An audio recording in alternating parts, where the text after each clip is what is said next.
My name is Felix. I'm a Danish TV host and car fanatic. I've been invited here to California to drive the new Vision AVTR. It's right in there in the hangar, and you're invited to come along to the future.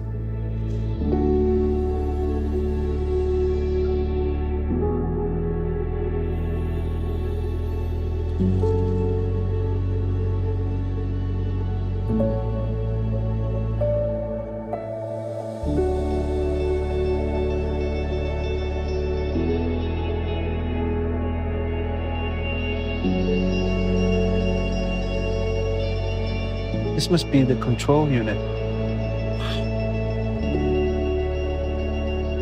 I have 1,000 questions now. So maybe it's time to bring in the designers. Well, I'm here with Gordon Wagner, Chief Head of Design at Daimler. Was that correct? Chief Design Officer. That was almost correct. Chief Design Officer. But the most important thing is that, Gordon, this car is something you authorized. What's the vision behind this car? What's it supposed to be? We wanted to create a vehicle that is not alien to its environment, that's almost a part of the ecosystem of the environment. And we actually didn't want to create a vehicle. It should be almost something like a living organism. Mm-hmm. I think you succeeded in that because it doesn't really feel like a car anymore, except it has 4 wheels. Actually, it can crab sideways. Really? Yeah. Like Why? 30 degrees sideways. Because we didn't want to have conventional wheels. These wheels, they look more like an animal paw, like soft and gentle. When you look at this car, what is it that you see as a designer? First of all, I think it looks very futuristic thanks to that super futuristic proportion. We wanted to create something that is very efficient looking, something that is almost like bio-design in harmony with nature. So it goes very gentle through the wind. From the materials, there's a lot of recycled materials. We have the dynamic car, which is fully recycled. We have this Karun wood, which is fast-growing rattan, very sustainable. We have all these fabrics, this ocean waste plastic. Mm-hmm. So from the material side, yeah, this is completely sustainable. And of course, our vision is the 100% sustainable car, and that car should embody this. Should we sit inside? Yeah, let's do that. You want to go on the other side? Yeah, sure. So actually the first moment is that wake-up moment when you enter the car and the car wakes up. So you see all these light strips, they come alive, and then you start that merge moment, and we connect with this merge device here. And of course, you can steer the car forward, backward, left and right, and then when you want to crab sideways, you tilt that. So there's a sensor in there as well? Yeah, and actually if you see it, it goes up and down like the car is breathing, and then it boots up and you see the screen. And now we are actually flying through the world of Pandora. And this is so cool about this project, as we are stepping even out of the car industry and go into a different industry or merge it with a different industry. In this case, entertainment, one of the biggest entertainment companies. And for me, I see Mercedes not really as a car brand. I see it as a leading luxury brand. In fact, we want to make it the most loved luxury brand. And projects like that with corporations from other fields bring us so much more inspiration that we can elevate what we do to a different level. Can we drive? Let's go and drive. Let's take it out for a spin. And you haven't driven it before. It's No. your first time as well. Whoa. So let's move it slightly forward, okay? We are rolling. Yeah, but steering wheels are so last year.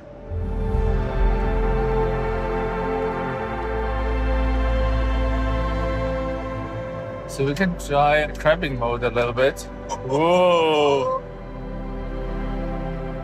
So now the cool thing is, the co-driver can take over. So you have it, just try it.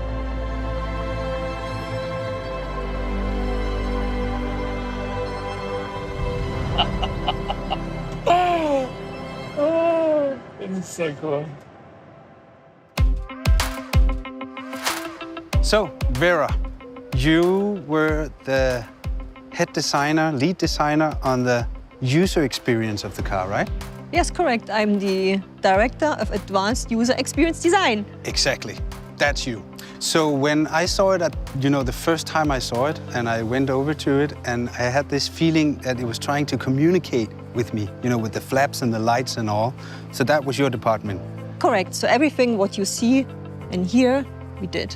So when I get into my 2020 Mercedes, there's a lot of linguatronic. You can talk with the car. Yes. This one, you don't talk with it. No, here we don't talk with it. Yes, it's imagine once you talk with a car, it's more issue and command. We want to reduce this idea and say, hey, this element is more like a skin of ourselves, like a digital membrane of ourselves, which influence us and can provide us an amplify experience to our outside world.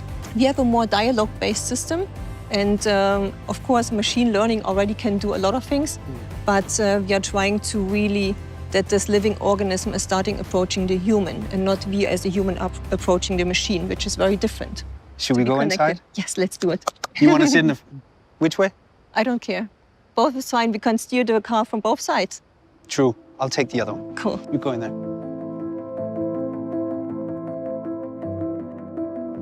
So what do we see? We see no steering wheel, we see no buttons, we see no touch screen, no pedals. No. But at the middle console, we see a device, we call it merge control. And what we see, it's pulsating. And once you want to connect with the machine, we put down our hand. What happens in my seat? And you feel the vibration in the seat of the exciters. You feel the heartbeat. It's my heartbeat now. And now we are connected to the system. So normally you as a human, you approach the car. So you steer the steering wheel, you touch a screen, you issue a command. But we did it very differently in the Vision AVTR. In the Vision AVTR, you lift your hand and icons are projected onto your skin. I'm not touching the display anymore or pushing a button. No. But what I do is I raise my hand. You can do the same thing on your side. And then I move left and right. And you see that icons are projected onto my skin, onto my palm. So all your senses are triggered, not only the visual one, but also the haptic one and the acoustic one. And then let's go to Pandora. Yeah. Shall I close it? Yeah. Then we select the Benji maybe. And you see how this gets pinkish. And now you look through the eyes of this Benji, you feel the heartbeat, and you see what the Benji would see.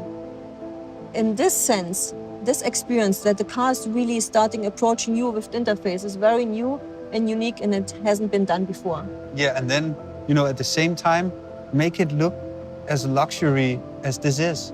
This is the future of luxury. I think you see how the interior design and the UX design here come together as a one whole art piece almost. When you as a department think of stuff like this, then of course everything you think of isn't possible. So you have to have a meeting with somebody in a technical department that actually tells you whether this is possible or not. Our engineers are very creative people, very knowledgeable, and only as a collaborative team, designers and the engineers, we can come up with these really functional prototypes. And it's very important. It's functional. It's not faked. It's really working. I don't quite understand all of it, but you did a good job. That's great. Well, ladies and gentlemen, I'm here with Alex Dang. He's a designer at Mercedes-Benz, and he's actually the one who drew the lines for the Vision AVTR. Hi, Alex. Hi. So can you start by telling us how does a vision like this begins? It was an internal competition where everyone can show their vision, how they see the car could look like. And right from the beginning, we were all sitting together and watching the movie, basically in the cinema. And while watching the movie, I did some scribbles and was thinking about how can I implement some shapes from the movie into the car. And then you actually won the competition? Yes, it was a long process. Internally, it's a competition, but in the end, it's like a team effort because you get some ideas and the other one gets some ideas and the designs keep getting better. So how long time did it take from you put the first line on a drawing until the design was ready? It was like 2 years, I would say. Was it difficult for you? Sometimes it comes natural and then sometimes it's a struggle. But you have to deal with it and trust the process in a way. Because in the end, there will be something cool coming out. If you feel too comfortable, then you're too much in your comfort zone, I would say. And creativity is, I think, about getting out of the comfort zone, which doesn't always feel nice, but then you can create something new, something stunning. Push the limits. Push to the limits, exactly. So you came up with the idea for the wheels? Yes, because I watched the movie and I saw the wood sprites and I thought, why not trying to implement those into our vision? What was the biggest challenge for you on the design of this car?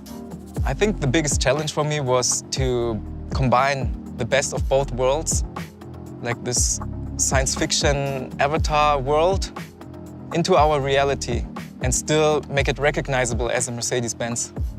Let's move to the back. Yeah. Because of these flaps that makes the car come alive. What's the story with these? We have 33 flaps, and the main functions are aerodynamics, communication, and also the expression. Because the aerodynamics, the main idea to change a lot of surfaces, to change the aerodynamics in a way that you want to have it or you need it. And the second is the communication aspect. You're sitting in the car, driving it. You can show, the first time, you can show your intentions to the outside, whether you're accelerating, you're braking, or you turn. Yeah.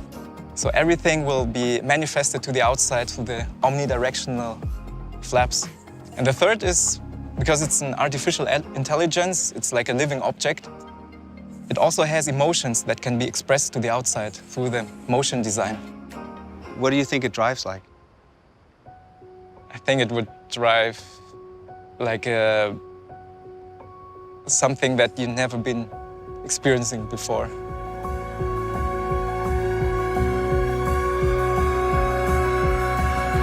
So crazy!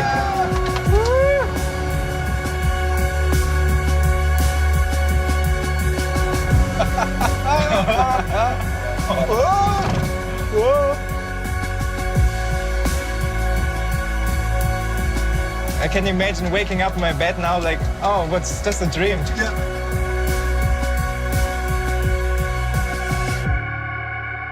Dude, that was amazing. It really works. You drove your own car. That was nice.